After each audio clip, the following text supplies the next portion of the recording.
کے قریب علماء ہے، سوالات الگ الگ لے کر کے پھنسائیں گے کسی طرح سے ان کو، ڈیفیکلٹ سوالات لے کر کے۔ ایک بات یاد رکھنا، مشکات شریف کی حدیث ہے، جس نے علم اس لیے حاصل کیا کہ کسی عالم کو نیچا دکھا دوں، اسے پھنسا دوں سوال کر کے، حضور فرماتے ہیں قیامت کے دن اسے آگ کی بیڑیاں پہنائی جائیں گی، اس کی زبان کو آگ کی کینچی سے کھینچا جائے گا۔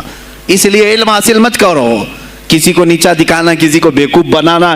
ایک کتاب کہیں سے پڑھ کر کے آئے، مولانا کے پیچھے پڑ گئے، یہ بتاؤ صحیح ہے کہ نہیں ہے۔ پھر اگر اس مولانا صاحب کے دماغ میں اس وقت وہ مسئلہ نہیں تھا، انہوں نے کہا نہیں معلوم، تو آپ کو لگا کہ ہاں میرے سے زیادہ تو ان کو بھی نہیں معلوم، تم نے تو ایک ہی چیز حل کر کے ان کے سامنے پیش کی ہے۔ عزیزان گرامی، اس طرح کی چیزیں ہرگز نہ کریں، یہ بہت بڑا گناہ ہے مغالطے میں ڈالنا۔ غوث پاک رضی اللہ تعالیٰ عنہ ایک جماعت سے خطاب کر رہے ہیں، 40 علماء آئے، الگ الگ سوالات نوٹ کر کے، میں یہ پوچھوں گا، تم یہ پوچھنا، تم یہ پوچھنا۔ غوث پاک رضی اللہ تعالیٰ عنہ نے اپنا خطاب کیا اور سوالات کے لیے اس دن محفل کا وقت ہی نہیں دیا، کہا آج سوالات کوئی نہیں کرے گا۔ وہ لوگ تو سوالات لے کر کے آئے تھے، سب مجمع میں خطاب کے بعد جس کو جو پوچھنا ہے آپ کہتے ہیں کہ پوچھ لو، اس دن کا کوئی نہیں پوچھے گا، آؤ صرف مصافحہ کر کے جاؤ، آؤ صرف مصافحہ کر کے جاؤ۔ تو یہ جو علماء کی جماعت تھی، ان کو بلایا، ایک آتے ان کو سینے سے سینہ لگاتے اور کہتے تیرا یہ سوال تھا، اس کا یہ جواب ہے۔ دوسرا آتا اس سے کہتے تو یہ گھر سے سوچ کے آیا تھا، تیرا سوال یہ ہے، اس کا جواب یہ ہے۔ اس طرح 40 سے مصافحہ کیا، معانقہ کیا، ان کے سوالات کے پوچھنے سے پہلے جوابات بھی دے دیے، اور اس کے بعد کہا کیا ہے گروہ علماء، تم سوال کرتے اور میں جواب دیتا تو عبد القادر کی کیا اس میں خصوصیت تھی؟ تم سوال بھی نہ کرو، میں جواب دوں، تب پتا چلے گا کہ میں بندہ قادر ہوں، میں قادر کا بندہ ہوں۔ تم نے سوال بھی نہیں کیا اور میں جواب دوں تو تمہیں احساس ہوگا کہ میں قادر کا بندہ ہوں۔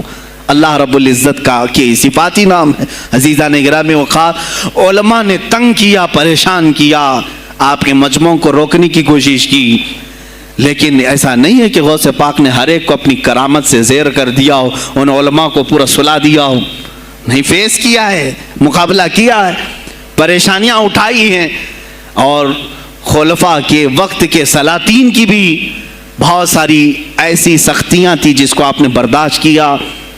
کئی لوگوں نے آپ پر پابندیاں لگانے کی کوشش کی تھی، یہ تو سرکار غوث پاک کی استقامت تھی کہ آپ جمے رہے۔ اور سب سے بڑا کام آپ کا کیا تھا معلوم ہے؟ خانقاہ کے گدی نشینوں غور سے سنو، جو غوث پاک کا نام لیتے ہیں، سرکار غوث پاک رضی اللہ تعالیٰ عنہ کی اس صفت کو میں بیان کروں تو یہ بغلیں جھانکیں گے۔ ابھی غوث پاک نے سب سے بڑا کردار کیا کیا جانتے ہیں آپ؟ لوگ کہتے ہیں خانقاہی ماحول قائم کرنا ہے، اللہ اللہ کرو، تسبیح لو، دلوں کی صفائی کرو، سب صحیح ہے، لیکن غوث پاک نے تقریباً 25 سال صرف جہاد پر بیان کیا ہے، صرف جہاد پر۔ کہا کہ اے گروہ مسلمین، تم پر اللہ نے ذلت مسلط کر دی ہے، اس لیے کہ تم نے کوششیں ترک کر دی ہیں، حکومتوں کو صحیح کرنے کے لیے آپ نے باغ ڈور سنبھال لی تھی۔ غوث پاک جب بیان کرتے ممبر سے تو وقت کا جو تخت تھا وہ بھی ہلنے لگ جاتا تھا۔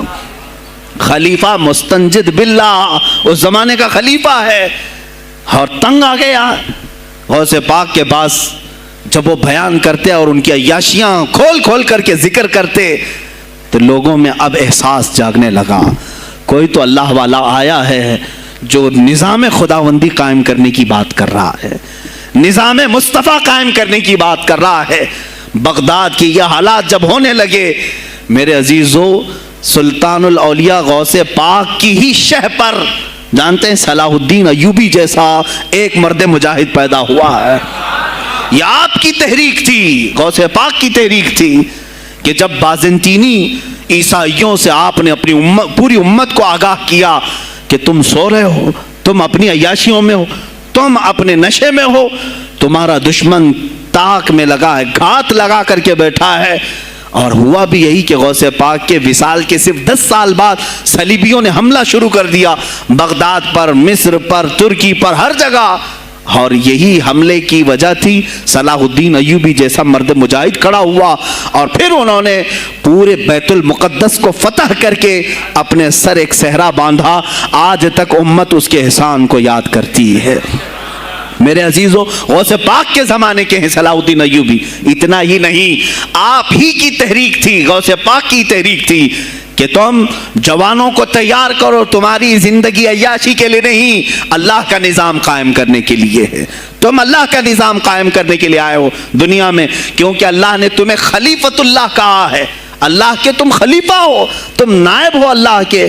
تم یہاں پر اپنی موج مستی کے لیے نہیں آئے. اب اس زمین پر بات ہوگی تو صرف میرے مولا کی ہوگی، اس زمین پر بات ہوگی میرے مصطفیٰ کی ہوگی. یہ سیدنا عبد القادر جیلانی کا اعلان تھا.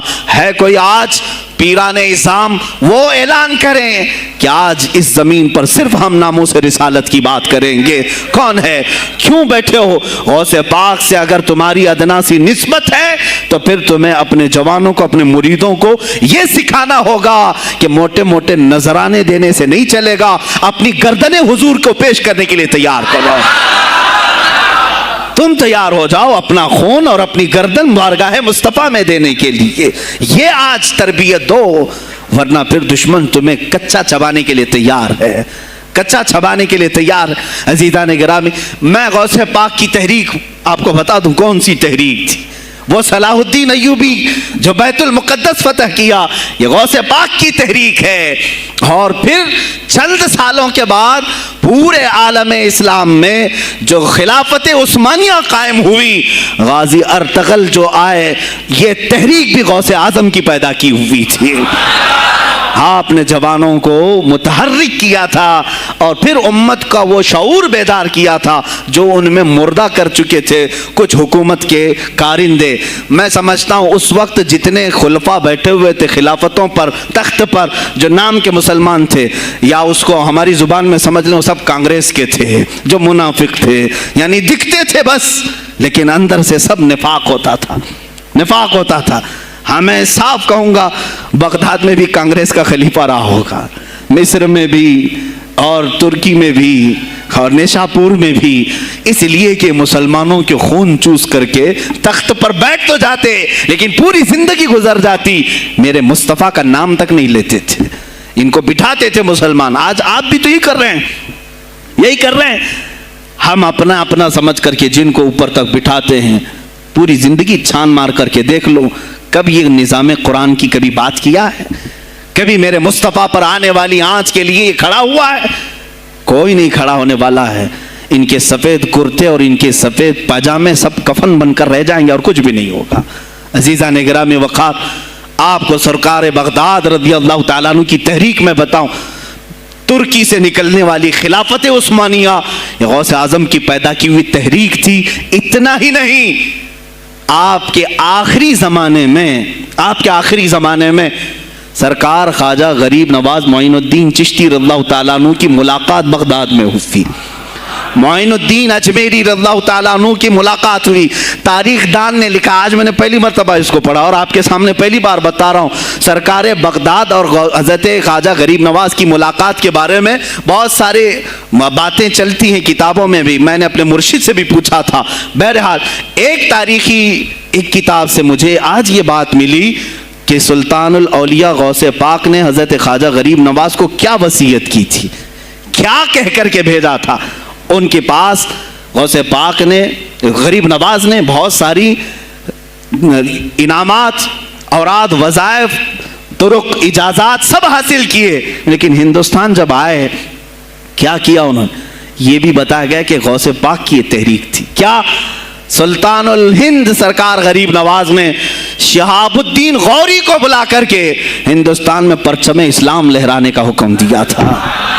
یہ تحریک بھی سرکار غریب نواز نے لائی تھی بغداد کے ولی کامل سے. تم کیا سمجھتے ہو یہ اولیاء خالی مسلح لے کر کے گھومتے تھے؟ یا اولیاء اکرام صرف گدی نشین تھے؟ نہیں میرے عزیزو، یہ حکومت وقت کو آنکھ میں آنکھیں ڈال کر بات کرتے تھے اور پھر نظام مصطفیٰ کی بات للکار کر کے کرتے تھے. آج کے زمانے میں کچھ لوگوں نے اولیاء کو ایسا پیش کیا ہے جیسے وہ درویش بس جنگل میں رہتے تھے اور کچھ نہیں. نہیں میرے عزیزو، وہ اللہ کے شیر تھے. اللہ کے شعر تھے، اسی لیے تو اقبال نے کہا ہے اللہ کے شعروں کو آتی نہیں روبائی. وہ کبھی لومڑی پن کا انہوں نے اپنے آپ میں اظہار ہی نہیں کیا کہ نہیں یہ بھی چلے گا وہ بھی چلے گا، کبھی نہیں. وہ گرجتے تھے اپنے تخت پر، اپنی خانقاہوں پر.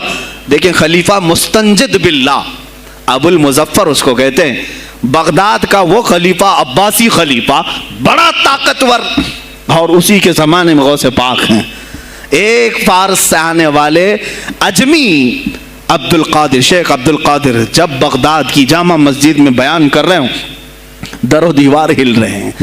وہ اپنے خلافت کے دربار میں بیٹھا ہے خلیفہ، اچانک بہت زور کی آواز آئی، پورے محل میں گونج گئی.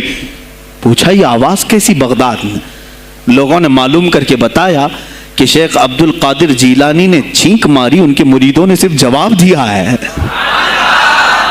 ان کو چھینک آئی تھی، جواب میں لوگوں نے یرحمک اللہ کہا، وہ خلیفہ وقت کے محل تک پہنچ گئی آواز. تو اس نے کہا یہ تو پورا ہلا دینے کی بات ہے. ایک بات یاد رکھو میرے عزیزو، آواز ہو سکتا ہے تمہاری مسجد سے باہر جائے نہ جائے، تمہاری آواز کا دار و مدار تمہارے گلے پر نہیں ہے. ایک بار تم پکارو گے، پہنچانا میرے مولا کا کام ہے. اب ہماری آواز کہاں کہاں تک پہنچتی ہے، کس کے ٹائر پھٹتے ہیں، یہ سب بات کی بات ہے. تم پکار کر کے تو دیکھو. اللہ رب العزت کے نام پر عزیزان گرامی وقار مستنجد باللہ آیا اور وہی کیا جو ہر عیاش کرتا ہے. ظاہر سی بات ہے مولوی صاحب کچھ لے دے کے چھوڑ دو، جان بخش دو، جاؤ کہیں بیٹھو، آپ اللہ اللہ کرو. کہاں یہ حکومت سیاست کی باتوں میں آپ آ گئے؟ چند دنوں پہلے میں نے بھی سیاست کی بات کی تو مجھے بھی ایک مشورہ ایسا آیا کہ آپ کو انٹرسٹ ہے ایم پی بننے کا، ایم ایل اے بننے کا؟ میں نے کہا مجھے انٹرسٹ تو نہیں ہے لیکن کرسی صاف کرنے کا انٹرسٹ بہت ہے. اس پر جو کچرا ہے اس کو صاف کرنے کا انٹرسٹ بہت ہے. انشاءاللہ العزیز وقت آئے گا وہ صاف ہوں گی بھی. عزیزان گرامی مستنجد باللہ 10 اشرفیوں کی تھیلیاں لے کر سونے کی غوث پاک کے دربار میں آیا. آپ مریدین کے ساتھ بیٹھے، ارے وہ حال و قال کی مجلسیں ہیں. مستنجد باللہ آیا غوث پاک کی بارگاہ میں، کہا کہ یہ حضور آپ قبول کر لیں، نذرانہ ہے. آپ نے کہا تو رکھ لے اپنا نذرانہ، تو اپنے پاس رکھ لے. کہا کہ ہدیہ قبول کرنا سنت ہے، آپ سنت کے خلاف کرتے ہیں.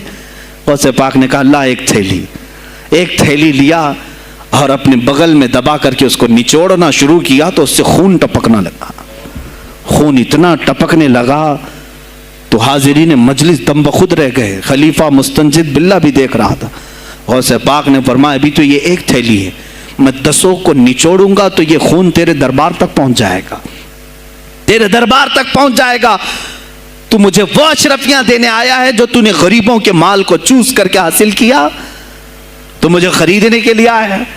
اگر مجھے تیرے خاندان کی حرمت کا خیال نہ ہوتا تو میں آج پورے بغداد کی نالیوں میں اسی کا خون بہاتا. خلیفہ مستنجد باللہ بے ہوش ہو گیا اور اس کے بعد جب ہوش آیا اس نے توبہ کیا اور آپ کے ہاتھ پر بیعت بھی کیا. اب اس کے بعد وہ خلیفہ ایسا پاک ہوا، نظر غوث جو پڑی. اب اس کے بعد دربار خلافت کے حالات کیا ہو گئے سنیں. میں آج سیاست پر بات کر رہا ہوں. اب خلیفہ مستنجد باللہ کا دل جب صاف ہوا، 8 دن کے بعد وہ حاضر آیا. کہا سلطان الاولیاء اے شیخ عبد القادر جیلانی آپ حکم فرمائیں کہاں کس طرح کا گورنر رکھنا چاہیے، گورنر کس طرح کا ہونا چاہیے آپ نے. غوث پاک نے اپنے خلفاء کو حکم دیا کہ لسٹ بنائی جائے، اسلامی سلطنت میں گورنر کون ہوگا. لسٹ بنی. کہا وہ ہوگا جس کی تہجد قضا نہیں ہوتی، وہ گورنری پر آئے گا جو سنت رسول کو ہلکا نہیں سمجھتا ہوگا، وہ گورنری پر آئے گا جس کی نمازیں کوئی قضا باقی نہ رہی ہوں، اس لیے کہ جو اللہ کا قرضہ باقی رکھے گا وہ لوگوں کا بھی مال کھا جائے گا. آپ نے لکھایا نام، خلیفہ مستنجد باللہ نے آپ کے اشارے پر گورنر پورے تبدیل کر دیے.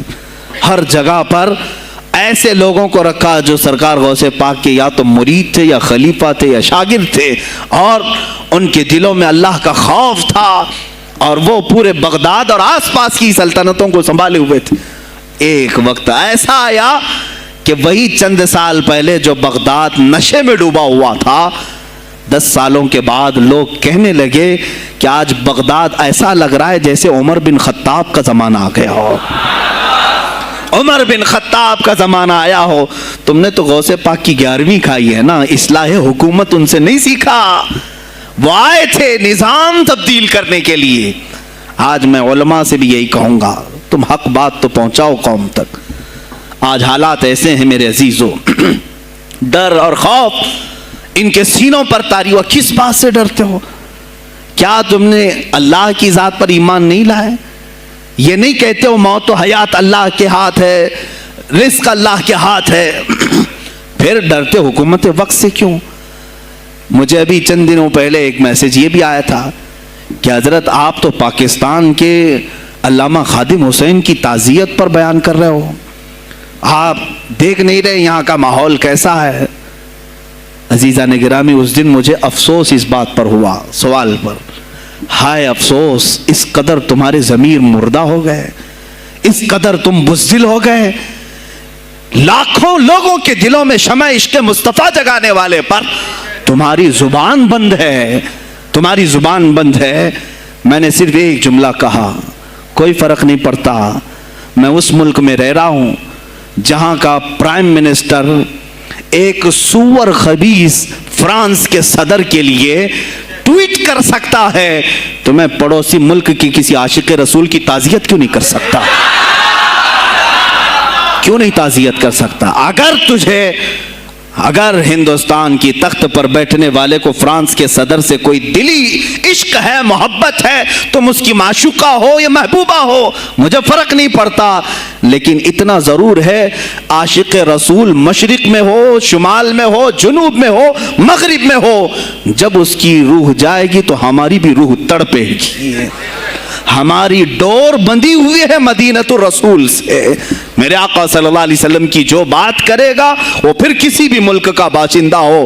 تم کہتے ہو تعزیت کے لیے، ارے میرے عزیز، اگر میں سامنے ہوتا تو اس کے قدموں کی خاک میں اپنے امامے پر رکھتا.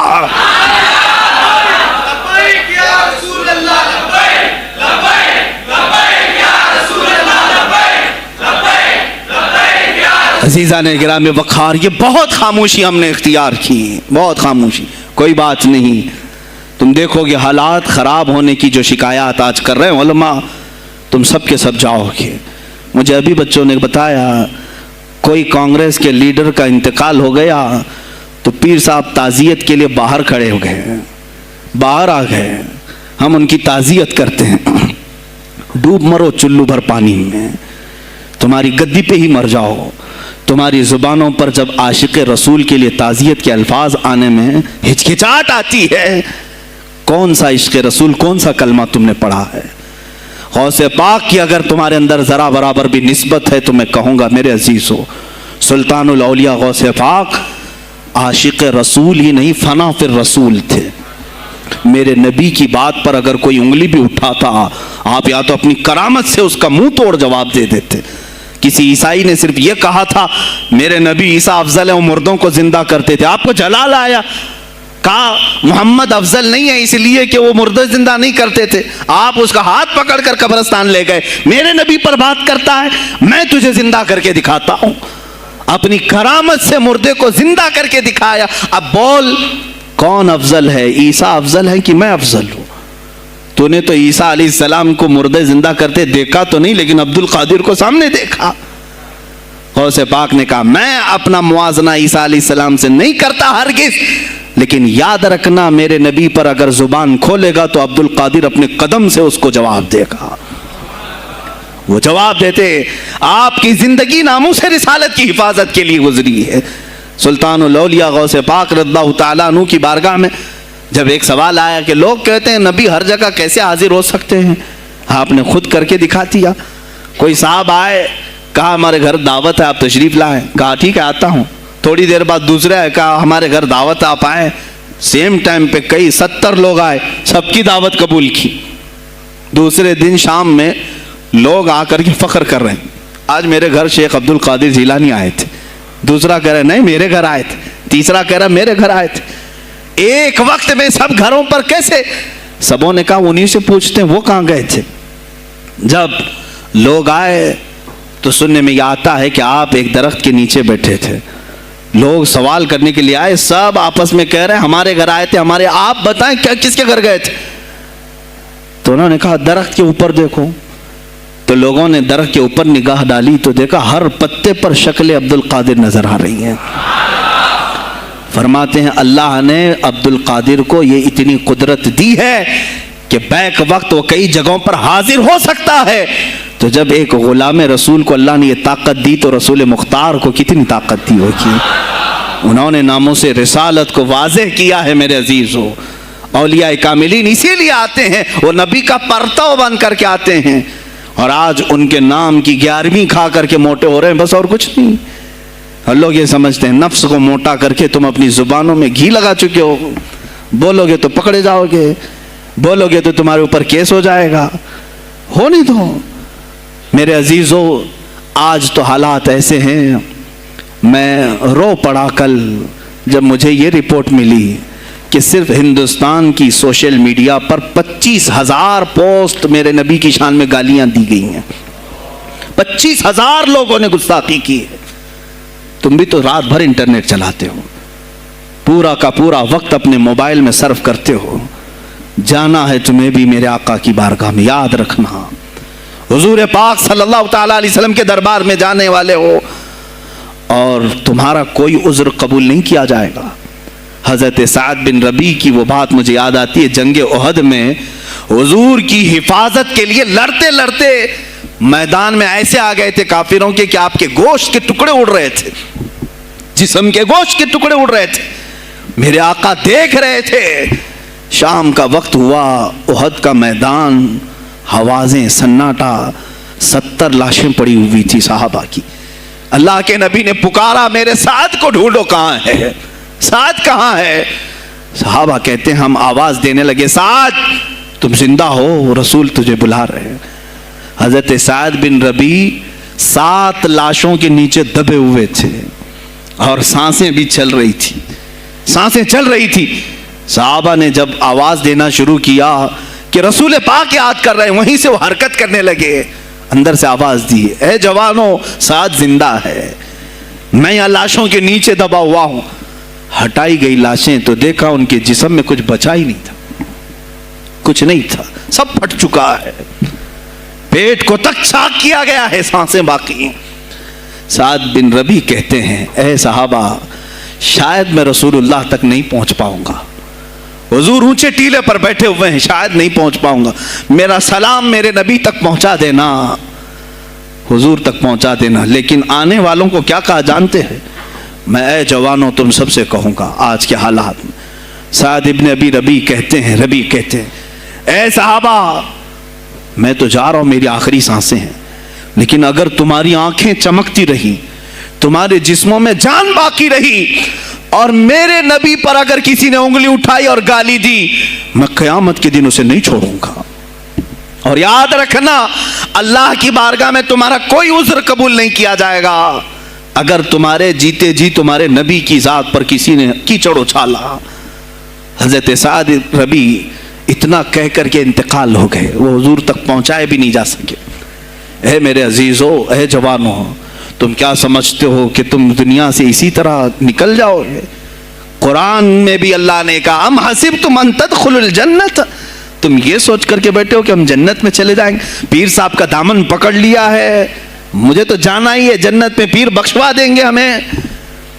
تم برس میں ایک مرتبہ 11ویں کر کے اور فاتحہ نیاز کر کے سمجھتے ہو اسلام کا حق ادا کر دیا. یہاں تمہارے نبی کی عظمت پر روز بروز حملے ہو رہے ہیں. آج کفر کھل کر کے آیا ہے سامنے, نہیں دیکھتے آپ, کفر کھل کر کے سامنے آیا ہے تعصب کے ساتھ. ہر شہر میں جاتے ہوئے گنڈے للکار رہے ہیں اسلام کے خلاف ہمارے ملک میں. اگر میں کھل کر کے آیا تو میرا کیا جرم ہے اس میں, میرا کیا قصور ہے اس میں کہ آپ بھی میں نہ بولوں؟ ہاں آج تمہارے پاس طاقت ہے, پاور ہے, جو کچھ بھی حسر اور رسوخ ہے, اس سے زیادہ کیا کرو گے کہ تم مجھے جیل میں بند کر دو گے؟ میں کل کی تفسیر میں بھی یہی کہا, ایک مولانا صاحب نے کہا کیا آپ اتنا بول رہے ہیں آپ پر ایسے ایکٹ لگائے جائیں گے کہ زندگی بھر آپ کی ضمانت ہی نہیں ہوگی؟ آپ پر ایسے قانون لگائے جائیں گے کہ آپ کی زندگی بھر ضمانت ہی نہیں ہوگی؟ میرا دل یہ کہتا ہے اے لوگوں، اس طرح جی کر فائدہ بھی کیا؟ ایسی آزادی کس کام کی جس میں روز اٹھتے ساتھ میرے نبی کی شان میں گستاخیاں ہم سن رہے ہوں اور حضور کو کوسا جا رہا ہو، ہم کھاتے پیتے گھوم رہے ہوں؟ اس سے بہتر ہے کہ جیل کی کوٹری میں ہم زندگی گزار لیں، کل بارگاہ مصطفیٰ میں اٹھنے والا چہرہ تو رہے ہمارے پاس۔ اگر اللہ کے نبی صلی اللہ تعالیٰ علیہ وسلم نے سوال کر لیا پکڑ کر کے کہ تیرے زندگی میں، تیری جوانی میں مجھ پر تو لوگ رنگیلا رسول کہہ رہے تھے، تو کیا کہہ رہا تھا؟ تو کیا کہہ رہا تھا اس زمانے؟ تم کیا کہو گے؟ اے اللہ کے نبی، میں مزدور تھا، میں کچھ نہیں کر سکتا تھا، میں غریب تھا، کام کاج کرتا تھا، میں کچھ نہیں کر سکتا تھا۔ یاد رکھو اس وقت میرے آقا تمہارے سامنے بلال حبشی کو لا کر کھڑا کر دیں گے۔ یہ کیا تھا بلال؟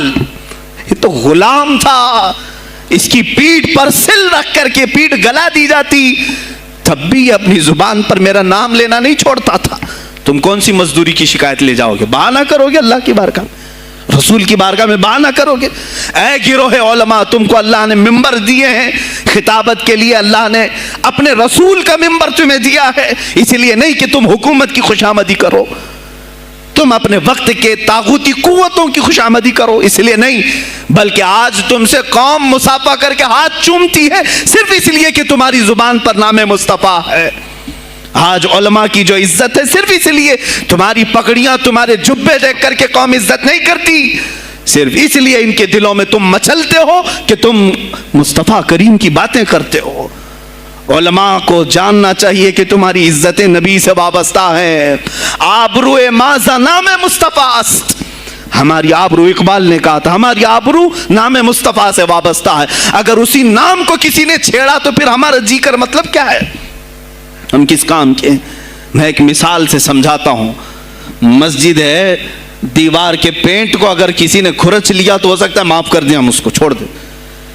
کسی نے لکیر نکال دی دیوار پر، ہم چھوڑ دیں اس کو، لیکن میاں وہ ہمارے سامنے آ کر پلر ہلانے لگ گیا اور مسجد کا یہ پلر توڑنے لگ گیا، خاموش بیٹھو گے؟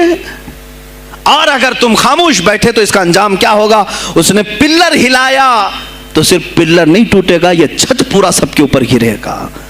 آج ظالم کفار پورے تمہاری جڑ کو ہلا رہے، میرے نبی کی ذات کو، سیدھے مصطفیٰ کریم کی ذات کو ہلا رہے ہیں۔ اللہ کے حبیب صلی اللہ تعالیٰ علیہ وسلم کی ناموس کو ہلکے میں مت لینا میرے عزیزو، لاکھوں جانیں جاتی ہیں جائیں اسلام پر، حضور اکرم صلی اللہ تعالیٰ علیہ وسلم کی ذات کو ہلکے میں مت لینا۔ اور اگر انہوں نے ہلانا شروع کیا ہے اگر حضور کی ذات پر، حیرت ہو رہی، 25,000 پوسٹ تم میں سے کس نے کمپلینٹ کی ہے؟ سائبر کرائم کو کمپلینٹ کر سکتے تھے، ہمارے جذبات کو ٹھیس پہنچا ہے۔ ہم آزاد ملک میں رہ رہے ہیں، میرے نبی سے چھیڑ چھاڑ کیوں ہو رہی ہے؟ کسی نے آواز اٹھائی؟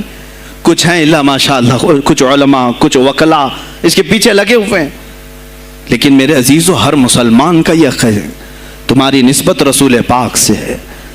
اب انہوں نے ہلانا شروع کیا تو انتظار کرو، جس دن یہ چھت گرے گی عذاب بن کر سب پیسے جائیں گے، سب اس میں گرفتار ہوں گے انشاءاللہ العزیز۔ ہم مہم چھیڑیں گے، ہم مہم چھیڑیں گے اس بات کی، اگر آج تم کثرت میں ہو تو اس کا کیا مطلب جو چاہے تم کر لو گے؟